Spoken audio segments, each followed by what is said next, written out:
খুব সহজেই কিভাবে একটি প্রাণ লোগো তৈরি করা যায় সেই প্রসেসিংটা আমরা দেখব।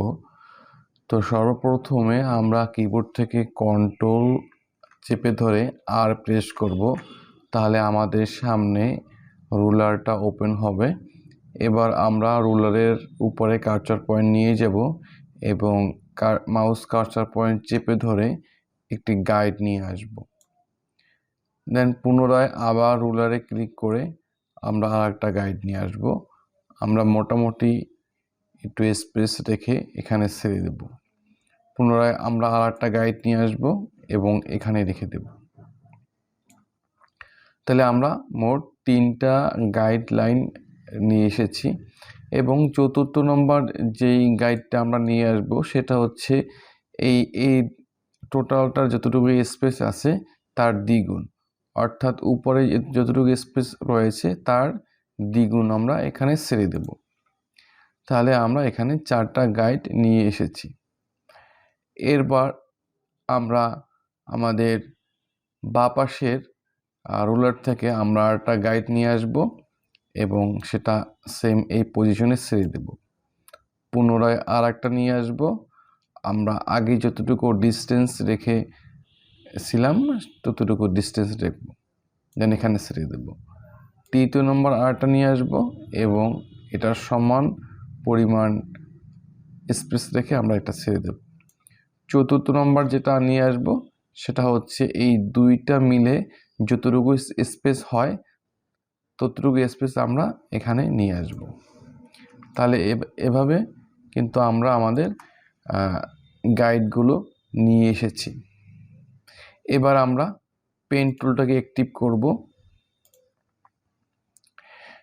এবং আমরা সেম এই যতগুলো গাইড নিয়েছি সেই গাইডগুলোর এই পজিশনে আমরা ক্লিক করব। কিন্তু এখানে একটি কথা বলে রাখতে চাই, সেটা হচ্ছে আমাদের গাইডগুলো সবসময়ের জন্য লক অবস্থায় থাকতে হবে।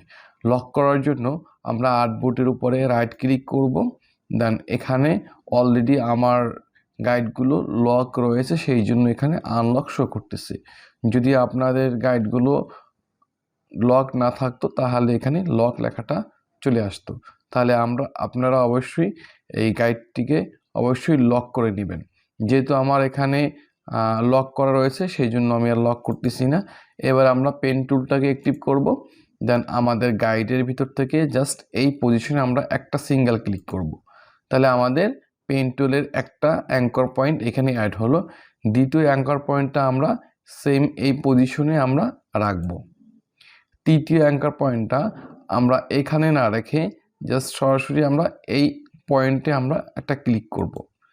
চতুর্থ অ্যাঙ্কর পয়েন্টটা আমরা এইখানে ক্লিক করব। এবার দেখেন যে আমাদের কাজটা অলরেডি কমপ্লিট। এখন আমাদের পেন টুলের সাথে কিন্তু এখন এটার সাথে লিঙ্ক আছে।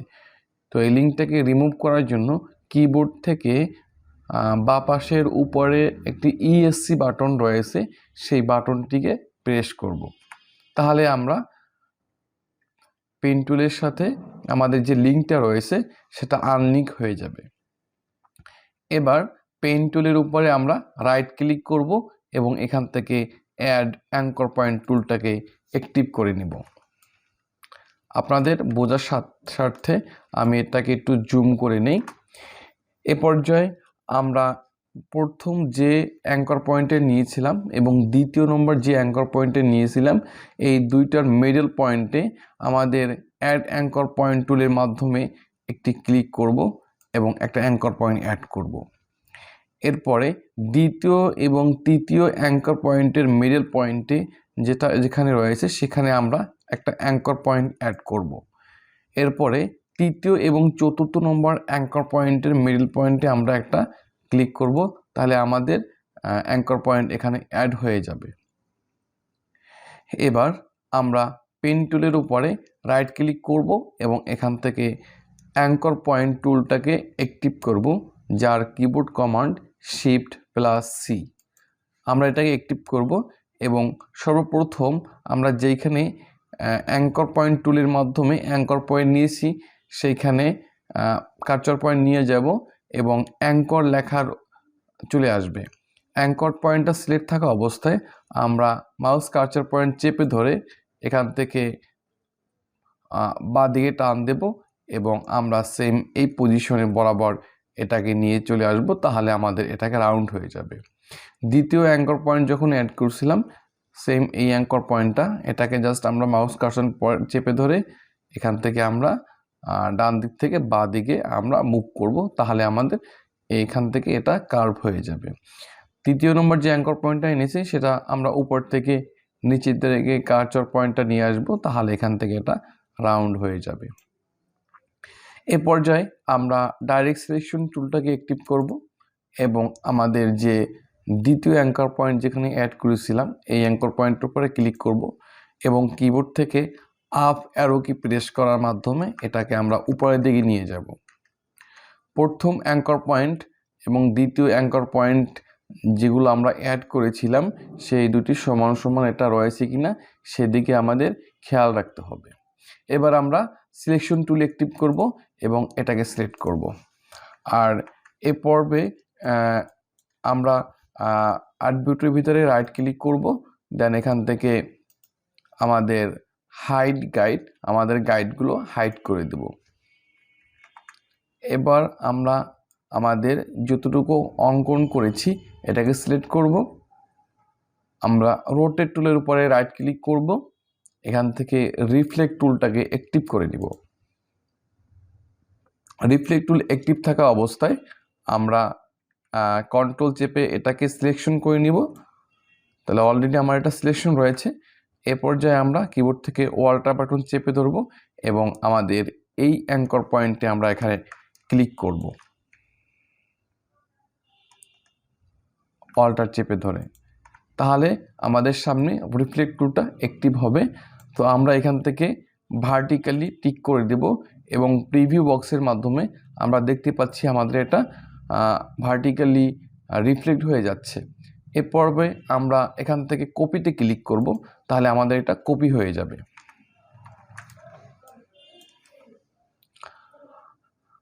আরেকটা কথা বলে রাখতে চাই, সেটা হচ্ছে আমরা যখন এই কাজটা কমপ্লিট করব, কাজটা করা শুরু করব, তখন অবশ্যই ফিল কালারটা বন্ধ করে রাখবো এবং স্ট্রোক কালার অন থাকবে শুধুমাত্র।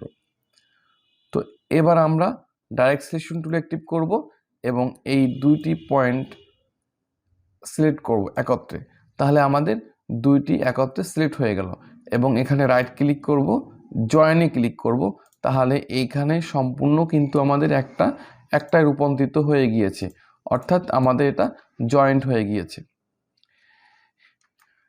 এবার আমরা রিফ্লেক্ট টুল পুনরায় অ্যাক্টিভ করব, কন্ট্রোল চেপে ধরে আমরা শেপটাকে সিলেকশন করে নিব।